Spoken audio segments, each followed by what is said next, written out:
All right, guys. I thank everybody for joining in. Just gotta have to do it this way. Something wrong with my internet here. I'm just gonna do it live from my phone using Verizon Network. So since we got live Verizon Network, unlimited data and all that good stuff, I should be able to still do this thing from here. So when you're talking about Tony Romo and the release him, they're gonna cut him instead of trying to do a trade deal. In my opinion, that's just the best thing not to do. You want to be able to get some type of remuneration. You want to get some type of product from your trade. I'm gonna tell you right now, the New England Patriots are notorious for doing this stuff, man. They are notorious of getting some type of profit from their players, and we are just not doing it. We just not getting that type of scenario. Yeah, I'm live now on my phone, so I don't know what's wrong with my internet. I called the provider network, and they was like, okay, there's an outage in your area and stuff like that. So if you guys see the clarity of it's just kind of like translucent a little bit, is because I'm shooting it from my phone. But are you guys able to hear me? Are you able to hear me and all the good stuff? Who is that? Roy. Roy. But we're neither here nor there. I just want to be able to say that if we go ahead with the mindset of releasing this guy without getting any money, or well, we're gonna save a few dollars, but we're not gonna be able to get what we supposed to get. And I want draft picks. I want some type of draft pick so that we can package these things together, get Will McClay more shots into the barrel. And the more shots this guys have into the barrel, the more opportunities that this guy's going to be able to get the players that we need. We need to make some type of splash in this free agency. We need to be able to cook. What's up? We need to be able to get things going as it relates to when you're talking about free agencies collectively. We need to figure out a way to get a splash player, whether it be defense, whether it be somebody who just going to be able to catch the ball with their hands. Those are things that we need to take a look at. Those are things that we really need to watch on during this free agency. Players that's going to be able to step up into the mix, get things going. Who that is? Ripper. Do you think we should draft Fred Ross? I like Fred. He's a lefty, I like Fred from the aspect he already have a rapport with Dak Prescott, but I don't think Fred is a burner though. That's the only thing. I want somebody who's fast. I want somebody who can get out. I don't think, but I would just have to hold my reservations on Fred to the combine. If he's been invited to the combine, then that's who I really want. I want to see what he does at the combine. Let's see what we got. Draft pick, or trade for a good defensive lineman. No trade for defensive lineman. We should just figure out a way. Because the reason why I don't like NFL trades, I just don't know what we're going to give up to get that person. So I would rather do it through free agency. In my opinion, that would be the best route to go. Reason why I don't like trades is because, now, we should trade a player, but we shouldn't do a trade. In my opinion, I could be wrong.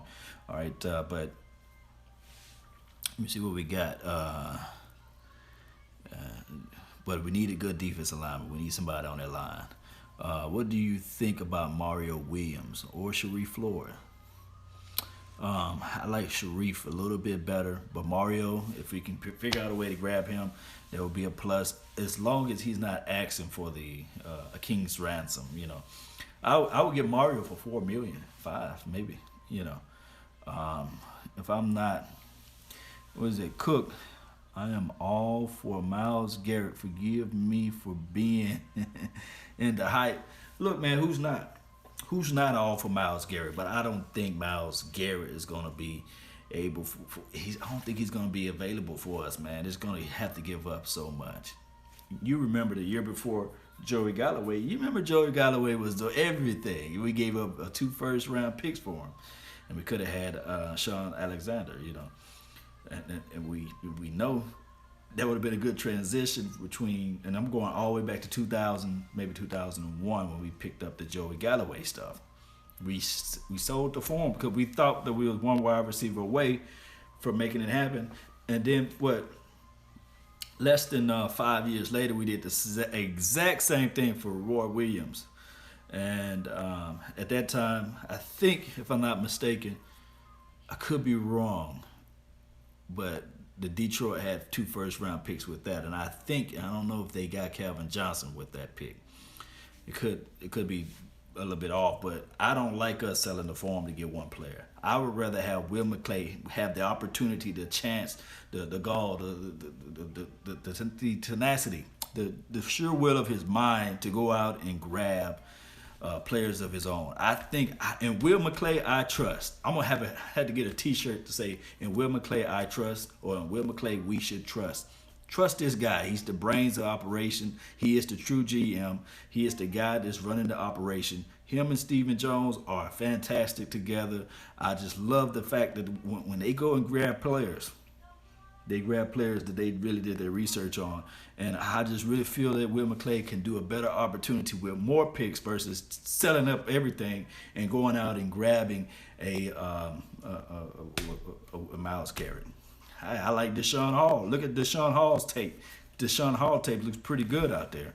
Now he was the guy that was on the opposite side of the Miles Garrett's of the world. Let me see. I got to really zoom in. I hope y'all don't look all right. Laugh out loud. If we can sign Carr and Claiborne for the low, do it. That's from Cook. I wouldn't do it. I'm just playing. Mo and Carr is more of the same. In my opinion, we going back doing the same exact thing. I would want us to just take that risk. Jerry, if you can hear me, take the risk. I understand that we've been conservative on a lot of situations, but not the Miles Garrett risk, not that extreme risk. I want you to take a risk on a Stephen Gilmore or Eric Berry, reach into your pockets, or Tremaine Johnson. Get somebody that we know without a shot of a doubt that can bring in an extra element to the team, who can put our team into another stratosphere.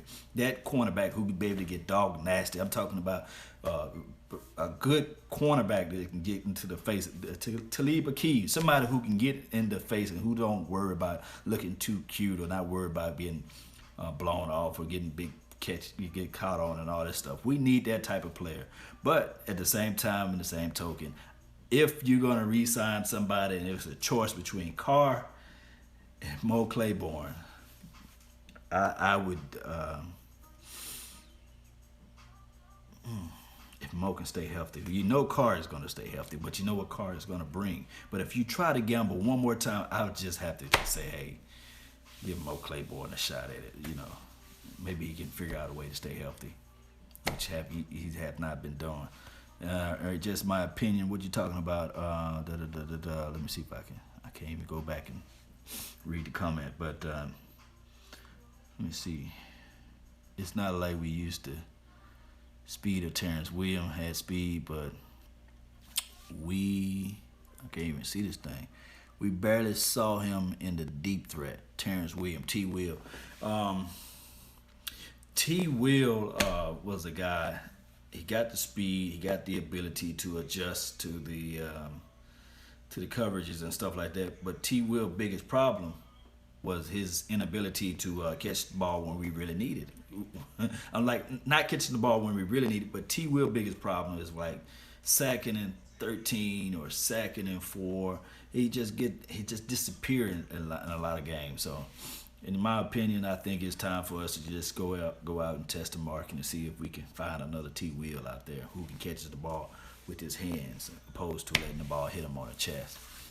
Fred Ross in the 3rd round. Yeah, that would be a nice potential to see Fred Ross maybe in the 3rd or 4th round. Dontario Poe. I said his name right, Dontario Poe. I like his kid. I like Dontario, or whatever you say his name, big fat plug, I believe. You can put in the middle of that line and just say, hey, we good right there. We good. That's what I like to see. If you get somebody like that, then that's just be a better outcome of our defense, because now let's think about the fat plug theory, right? You got this fat, big plug guy that can sit in the middle of the defense. He can anchor the defense. You still got the smaller guys on the outside edges like the Irvins of the worlds. And if D-Law can stay healthy, get him back on the edge. And you get Jack Crawford to work right beside Dontario Poe. And you get Thornton to rotate in here and there. You got you a hell of a defensive line. Just by that one guy. Because guess what? Now your boy Sean Lee can run free. Now Jalen Smith can run free. Just by having a big guy that you know that you don't have to worry about. And guess what? The teams that's smart about this have been doing this for a while now. The Patriots, they had a fat guy in the middle. The Houston Texans had that fat guy in the middle. Believe it or not, the Green Bay had their fat guy in the middle. I'm just saying fat guy, just a guy to just take up players that can absorb some of those blows, can be good at the run stop because you can't run up the middle. Just somebody that can just collapse the pocket, make the quarterback run out to the outside. We haven't had that. We had smaller guys going all the way back to Jay Ratliff and the guy that we have now on our team, just smaller guys. But the Ontario Poe, how you say his name, will be a plus for our team and will put us in a right direction. But at the same time, how much are you willing to reach into your pocket for somebody like the Ontario Poe? Let me see. No, not someone who's a big pass rusher. Claws up the middle, take double team. Yeah, Roots, yeah. Overweight, he's barely be on the field. Just saying. JJ, it's something about these big guys, JJ Ripper. You would think that they're overweight, right? You think that they're just not going to be able to stay on the field because they're sweating and they out of breath and they wheezing and all that good stuff. But we don't need them to be on the field for long, baby. We just need them to be on the field for that few seconds. Think about our philosophy with our defense, right? Our offense is an extension of our defense. So with a Dontario Poe or with I can't think of the big, like a Haloti Nadi or somebody like that, or somebody just fat to sit in the middle like a what's that guy name from the Texans? I can't think of his name. Big guy with little legs, man, but he's just big, just sloppy big. He played for the Patriots. I want to say Vince Wilfork. I think that's his name. He would fit the Cowboys roster so much because we don't need him to play every snap. We need him to play maybe first and second down. He run his fat tail off on third downs or whatever. It's just that we need that guy. We need a big fat plug. And we just never had it. I don't know when the last time we had a big plug that's somebody that can absorb some of that pressure from the line or push that pocket down. And you have Sean Lee running free. That's going to be a nice saying. Sean Lee running free. Sean Lee running free. You got Jalen Smith running free now because he's going to have those lanes open. He's going to demand he's going to demand a double team. And then you're going to have Bruce Irvin just going to be able to just get out there on the edge. Not Bruce Irvin, David Irvin, I meant to say, getting off on the edge. And you're going to have Jack Crawford just still being able to do his little deal, whatever he does. And Terrell McClain and the Thornton kid. You're going to have all those guys being able to be free just by having that fat plug in the middle. All right, so what else we got here? Let's see, hold on right quick. Oh, buddy, I'm back. All right, I got y'all live on my phone, so it may look different. It might be a different flavor for you guys, but hey, I'm still here for you guys. All right, what we got here? Let me see what we got. Hard to read the comments from the phone. If we stay at 28 in the first round, who we taking along? Okay, if we stay at pick 28, if we just sit there and stay there at 28, and you got these guys, if you got O.J. Howard on the board, you grab him. You just grab him. Just don't think about it. Grab O.J. Howard. Now, if you want to go with the defensive side and you have a Solomon Thomas still there on the board, you grab him. If you have a Charles Harris, see, you just go with defense at that point if you don't want to go with offense. If you go with offense, go with O.J. Howard if he's still there. If he's not there, and you still want to go offense, let me see who else might be on the board where you might want to take a risk at. OJ Howard. You got OJ Howard if he's on the board at 28. If not, and it's just me thinking. It's gonna be something unconventional, you know. It it might be an offensive tackle. You know, you just never know. But think about this. We've been talking about our offensive line, and this sort of thing, and I know that if we go with the first round pick with an offensive guy, it's still gonna be something like, why would you do that? Why would you do that? Same scenario with years back that we went with an offensive guy. Because you got Ron Leary, you know he may be gone.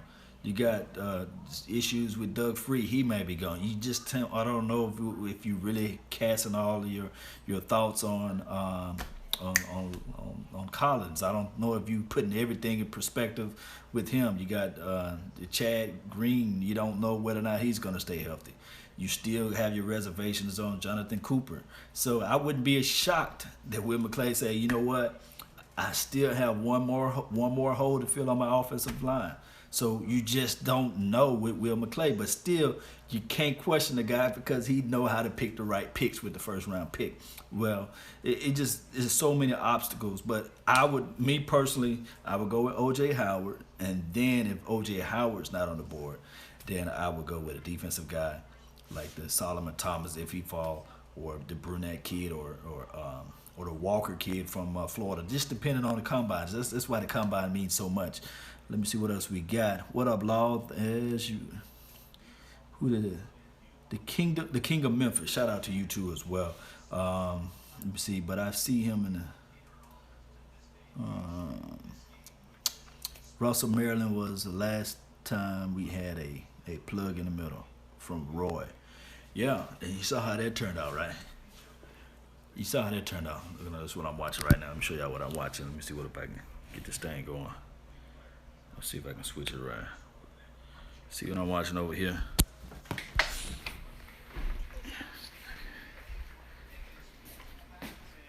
So they got what? Derek Carr, Adrian Peterson, $18 million, man. You just never know. Adrian Peterson might be a good fit for us, guys. And the reason why I'm saying Adrian Peterson might be a good fit is because from the aspect of we don't know what we're going to do with Alfred Morris. We don't know what we're going to do with Alfred Morris. We don't know whether or not we were going to do with what's the other kid name? Derek McFadden. No, Lance Dunbar may be gone. So many things on our mind, man. Let me see what we got. All right, if they stay at 28, you always take the best available talent. That's what Jimmy said. Oh, that's what Jimmy did. Yeah, you take the best player available. You can go with that approach. I mean, best player available, or at the 28 pick, it seems like we having a 2 second-round picks with the 28 pick. And in my opinion, and this is just my opinion, you do take the best player available. That's why I said O.J. Howard. But if not, then you go with defense, you know. And I don't know where they got Tease Tabar, cornerback. It just seems like our cornerback selections and with that high pick, with that low of a pick, just have not been panning out for us lately. I remember Jenkins' pick back in the days. I remember Byron Jones. I really don't know if he's really what we wanted.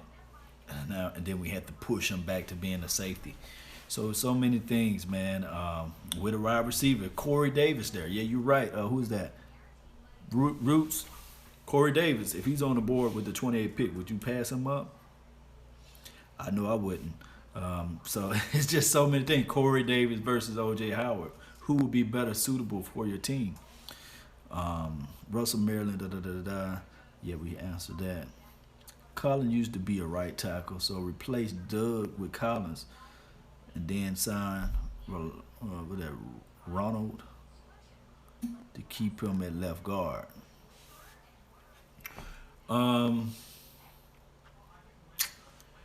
So you keep Ronald Leary. All right, so let's look at this offensive line all together. So we got We got Smith, Ronald Leary. Then we got what is it? Frederick, Martin, and then Doug Free. So we kick Collins to the outside, to the right? And I don't know, like if you look at our second tier of our offensive line, because I think that Frederick, you might can kick it. I don't know. You don't want to deal with that, and you don't want to move Martin around because I heard Martin can play tackle. If you can kick Martin to the right tackle and move Collins to the right guard. But it's just so many things, because then keep Leary in. Or if Collins do Collins do a better job paired up with Smith on the other left side. Those are things that I'm having reservations on. I'm thinking about all those things when you're talking about offensive line in general,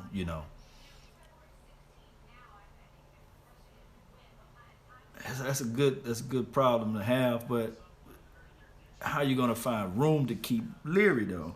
How much money Ronald Leary is going to ask for? Because this should be his prime contract. This should be his biggest contract of his career. I think he's 26 or 28 or 27, 26, 27, one of those ages there, and he's going to be looking for money. So do we reach in our pocket and try to keep Ronald Leary and just try to dismiss Free and have Collins to play right tackle? And there's a problem there with that. So I don't know. Let me see what the lies this guy is saying. Let's see what the lies of this guy is saying. Let's see what we got here, man. I'm gonna take y'all and move y'all a little bit closer over here. Cause they love the Cowboys, Let's see what we got here, man. Can y'all see that?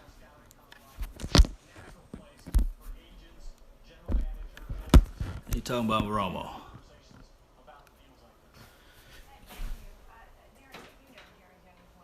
We all know what they talking about. Do you think they release him, especially with the post-June 1 designation? Absolutely, I think they release him. I think, and when you look at the dynamic between Jerry Jones and what Tony Romo are, they are like family. And Jerry Jones wants to take care of Tony Romo in the end, and they're going to find a place for him. Listen, I think the one thing about the Cowboys, they know they don't have that value in Tony Romo because they can't hold on to him. They know that they. Let's see what they're talking about, man. Let me rewind this thing. But shout out to Mason. Shout out to you, man, for being in on the room today. Let me rewind. Let's see what they're talking about Romo about, man. And our own Jeff Saturday. So it's unlikely. The Romo watch, however, continues to see emergence of Dak Prescott as the Cowboys start. Jones is pretty good. Jay Jones is real good. I like him. Jerry Jones has said publicly that he alone will make the decision regarding Romo's future, but it is widely believed he will work in tandem with the quarterback to find a suitable solution.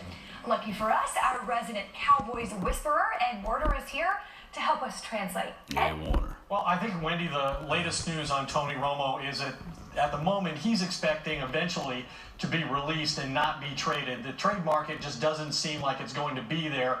For a quarterback who's 37 years old, he's only been able to play because of health and injury issues 5 of their last 32 games. He's only thrown 125 passes since the 2014 season. But Romo thinks he can be a starting caliber quarterback for another 2 or 3 seasons in the NFL. And the teams that I understand him to be looking most closely at are Denver, Kansas City, and the one he may have the most interest of all in, the Houston Texans, because of its proximity to Dallas, which would obviously ease the hardship on his family supporting him and attending games and so forth. And the fact that, they've got a quality offensive line, left tackle Dwayne Brown, a young center, and so he thinks that that's a complete team, and that's going to be important to him as he tries to determine where to play next. And being released would be the most favorable situation for him because then he could select the team he wants to finish his career with. And if he's going to have to take an incentive-based contract for the first time in his career, he's going to have a lot of faith in the players around him and the quality of the coaching staff. And I think he sees a lot of what he's looking for in the Houston Texans. And Ed, given the injury history, you have to believe he will take an incentive-type contract. But It's February 16th now. I think the question is when. What kind of timetable are we looking at? Well, I would think that at some point in the very near future, he and Jerry Jones sit down and discuss how they want to proceed and what they want the outcome to be. Of course, the Cowboys would like to get something back for the $20 million cap hit that Romo put on their salary cap charge last year, even though he only played a handful of snaps as the backup quarterback. But I don't know that they think that's a realistic possibility. And I'm sure Jerry Jones would rather not have Romo in his own backyard, even though it's to an AFC team with the Texans. But they have to play Kansas City and Denver next year, and that would be something he would not want either. But I think Jerry Jones will ultimately do what Tony Romo wants. And Romo has some leverage because his cap number is the highest in the NFL at over $25 million. That's unpalatable for the Cowboys. They can split that cap charge if they release him and designate him a June 1 cut. And I think we'll see some activity as we get closer to the NFL scouting combine, which is a natural place for agents, general managers, owners, and players to have conversations about deals like this. Ed, thank you. Darren, you know Jerry Jones well. You also understand the economics of the game and how it works. Do you think they release him, especially with the post-June 1 designation? Absolutely. I think they release him. I think, and when you look at the dynamic between Jerry Jones and what Tony Romo are, they are like family. And Jerry Jones wants to take care of Tony Romo in the end, and they're going to find a place for him. Listen, I think the one thing about the Cowboys, they know they don't have it, but they don't have that value in Tony Romo because they can't hold on to him. They know that they can't trade him for anything that's worth of substance, particularly because of his age and his injury background. So I think they're going to work something out at some point, like Ed said, during the course of the next 3 months, and Tony Romo will probably land. And I feel like he's going to land in Houston as a Texan. Yeah, what's interesting? That's devastating. In the trade market, he has zero value. Right. Like, nobody's going to trade for Tony Romo because of the injury history and 37 years old. As soon as he becomes free, he's got huge value. Exactly. Everybody chases him at that particular point. I do not want to see Tony Romo down there in Houston. Last offseason said, that's crazy. One competent quarterback away from contending for I would a rather for us to championship. keep him. You're still one competent quarterback away from contending for a championship. And if it's about winning, you look at the Denver Broncos, you've got to fix some offensive line issues. There's no question about that. But you talk about a tailor-made defense to come in there to where you got a championship level, championship caliber defense backing you up with a few tweaks on the offense. And you've got two legitimate all-star receivers. Absolutely. It's very intriguing. And at this point, with the money he's made, now that he wants to play for free, but you have to believe that Tony Romo wants a situation where he can win. Absolutely. I think why else play? As hard as it was for him to sit back last year as the backup, That don't make no sense right there. Dak Prescott, I would rather have Tony Romo as my backup quarterback than to try to do that. He's at 37 years old. He's looking one way. He's wanting to win that championship that he's never gotten. The Houston Texans, the Denver Broncos, good defenses on both sides. I think he's looking for a team that's already built to get there. He's not looking for a team that's rebuilding like the Cleveland Browns or the Jets or whatnot. Don't even say that. He's looking for those type of teams, those caliber teams that are ready. I don't know, Toaster, man. If he go to Houston, that's going to be crazy. I'm going to be, it's going to be like a bittersweet for me, man. If he go to Houston, it's going to be a bittersweet. That's all, Not saying that I don't want him to go. Not saying that I don't want him to go, but you know how it is. It just was too much of a bittersweet for me, man. For him to do that, for us to do that, man, it's going to be too much of a bittersweet moment. That's why I don't want him to go there. And that, I could be kind of wrong for that, but at that point, man, I just don't want him to just go to Houston, man. They're just gonna be too much on him. They going to the playoff. Their division so horrible, man. What do you would you get the compensatory pick if we release him? I don't know how that works. Compensatory pick. I mean, depending on how you perform and stuff like that. But that's only if now if we release him, then we don't get that compensatory pick.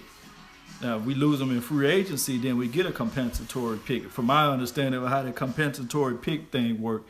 So if we just go outright, release Tony Romo, and we don't lose him in, like, let's say, free agency, then there's no compensatory pick. That's just like one thing that we get out of releasing Tony Romo, because we still have to pay his portion of the money next year, is that we get some free cap space. from what I can understand. That's how that process worked, and that's how that process is, man. Just to be honest to you, they took Whedon, now Romo, and wasn't Whedon talking cash money? He was talking cash money that he didn't want a playoff game or something like that, or you're going to the playoff, and we didn't in 2015. Schedule's looking tough this year.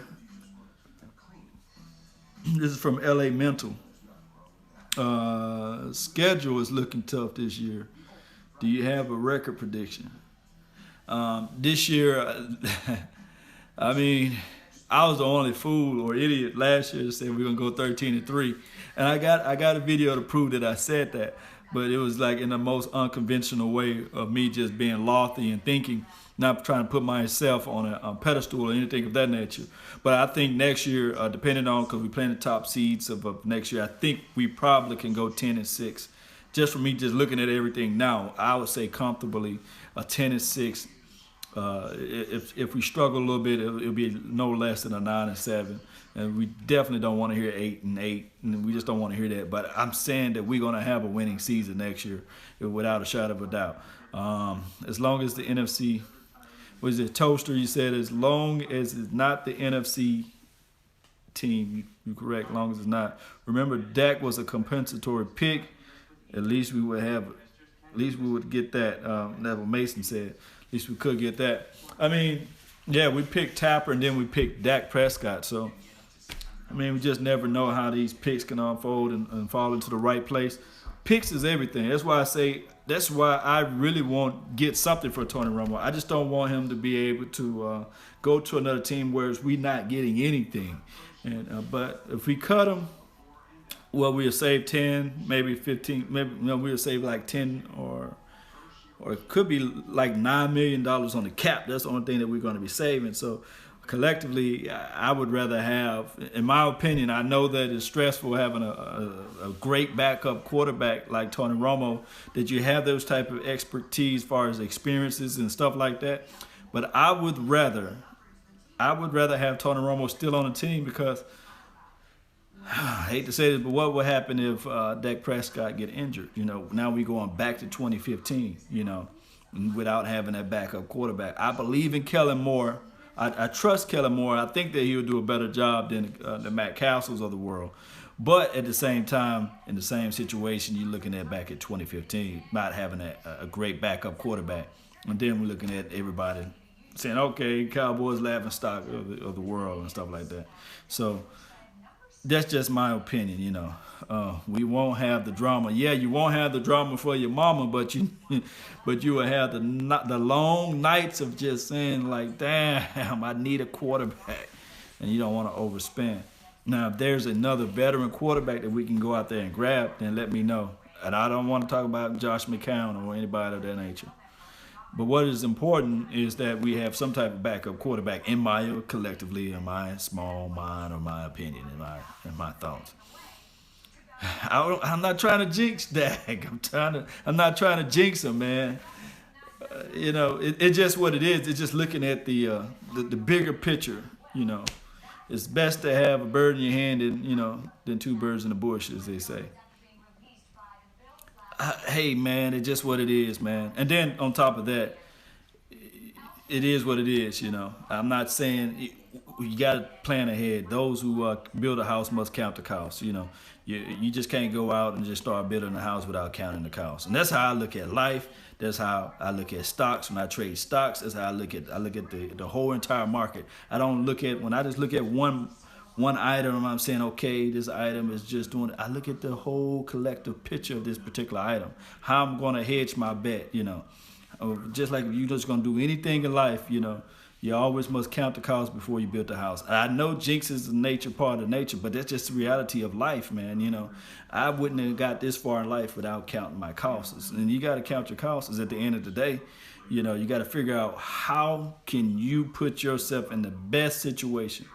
And by you getting rid of somebody, you're getting rid of an asset without nothing in return, with just a measly $9 million. Yes, it might help you out, not next year as much, but it will help you out in the third year. What have you gave up to get that, you know? That's why I would say I would rather have a team to trade for Romo. I would rather have that to go down, you know. But that's a horse of a different color. I just think that we just need to figure out some way, somehow to get this team going in the right direction. Let me see. Imagine if we keep Romo right before the season starts. Someone quarterback goes down and someone finds a first round pick like the Eagles did and the Vikings did with Bradford. Toaster, you thinking like me, brother? You thinking like me, or sister? I don't know